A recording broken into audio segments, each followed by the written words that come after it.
who know Christian will recognize that this is characteristic, but when I was asked what I ought to speak about,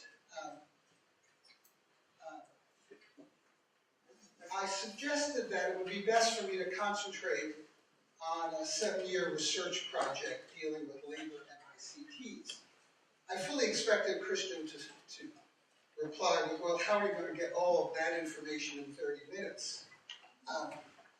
Rather, Christian pointed out, well, could you perhaps also talk about the resurgence of interest in Marxist research? Then perhaps your 7-year research project, and while you're at it, can you also talk about critical political economy and perhaps new social movements like Occupy? Now, I reflected a bit on that and came to the conclusion that even Christian Fuchs could not compress all of those subjects into a 30-minute talk, so I concluded that I needed to concentrate on one, and I will emphasize labor and ICT for 2 reasons. First, because it is what I've been concentrating my research on over the last number of years, and secondly, because labor, unfortunately, and also Marx, unfortunately, but labor particularly, remains something of a blind spot in communication research. There are exceptions, and a number of those exceptions, unfortunately, at this conference, but I think it's important that we need to give special attention to labor and ICTs, and I will do that in this talk, though I will give, I'll talk some about Marx at the beginning and some about social movements connected to labor, because indeed a Marxist perspective informs my interest in labor, and there are practical consequences to this research that are embodied in social movements like Occupy. Now, let me begin by thanking my research team for this project on labor and communication, and use this as a vehicle to introduce some of our central topics. First, to Catherine McKercher, who you will hear from on Friday, my partner in life and in research, who has been with this project for its duration. The next 6 people have been doctoral students of mine. The first 3 now are professors in Canada. The other 3 are completing their dissertations. Enda Brophy focused on precarious labor in the ICT industry and had some particularly perceptive research on Italy and call center worker organizing.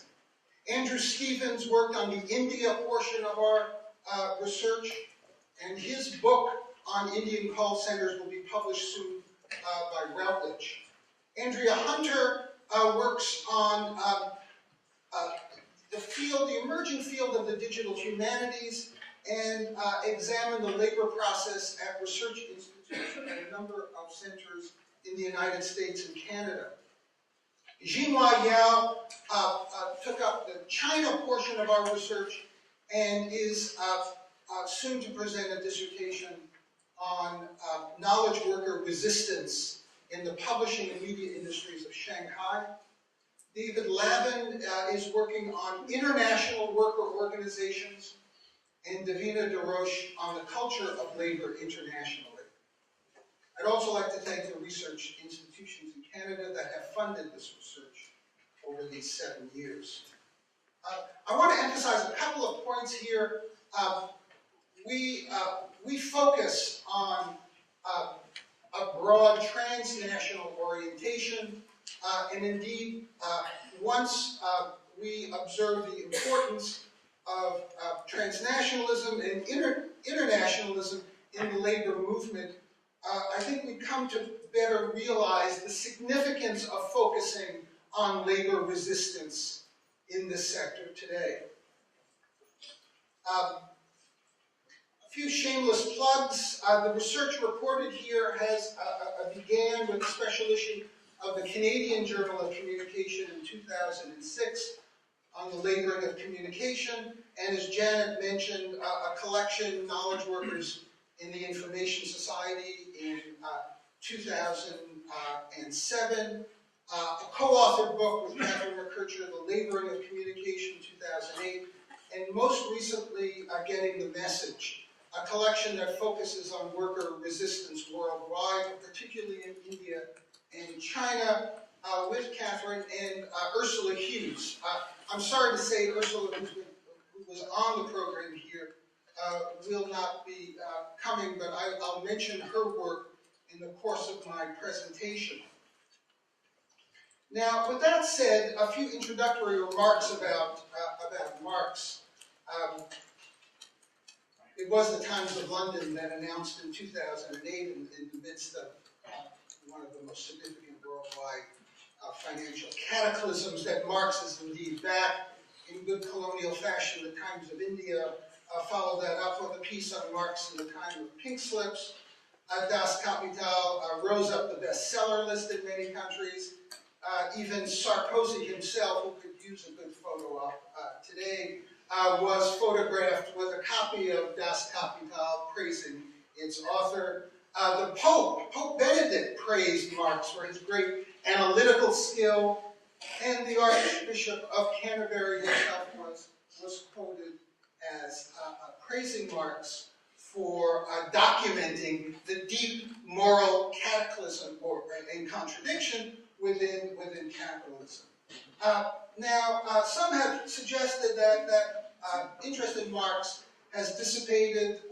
As Christian noted, Marx is still back. Within the last year, Business Week has announced that the bearded one has rarely looked better, and Canada's national newspaper announced that it is springtime for Marx. So he is still with us. Now, of course, for many of us, Marx never left, and though it's good to see the resurgence of interest. But the question for me is not so much whether Marx has returned, but which Marx. Now, there are those who might suggest that I'm referring to the wrong Marx here. A couple of individuals who happen to share the same last name, one a social theorist and the other a great songwriter, differ on whether Karl or Groucho is the more significant of the two. But the point isn't so much which Marx, but which Karl. That is, those who have been interested in the resurgence in Marx have tended to concentrate on Marx, the political economist. How does he speak to the financial problems that the world is facing? I would submit, and particularly those who are interested in studying labor and knowledge labor, that we need to look at other faces of Marx, including Marx, the cultural theorist, who examined the relationship of capitalism to ideology, but two other less studied faces of Marx that are particularly important for the work we're engaged in. First, Marx the journalist. Marx was a knowledge worker in more than the academic sense. He was a journalist throughout his life. And I think quite interestingly, his best journalism was produced in the 1850s, working for the New York Herald Tribune. His work on India and China is absolutely still worth reading today. The themes resonate with the current global political economy. But interestingly, at the same time that Marx was producing some of his best to deadline knowledge labor, he was producing the Grundrisse, his notebooks in the 1850s, which in some ways pointed to theoretical problems that those of us who study knowledge labor need to attend to.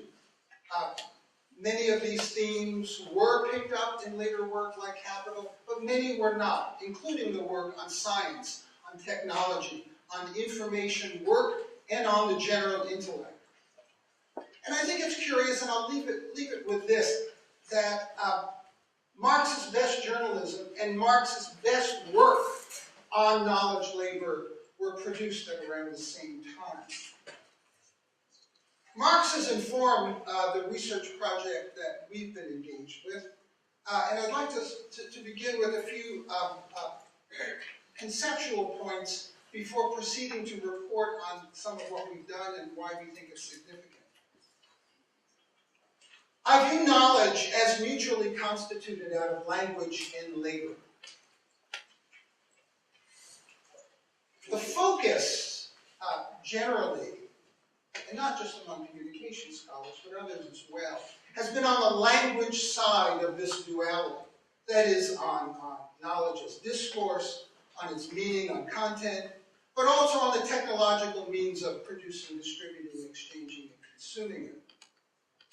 Our interest is to rebalance our understanding of knowledge by focusing on the laboring of knowledge and communication. Indeed, I think one can identify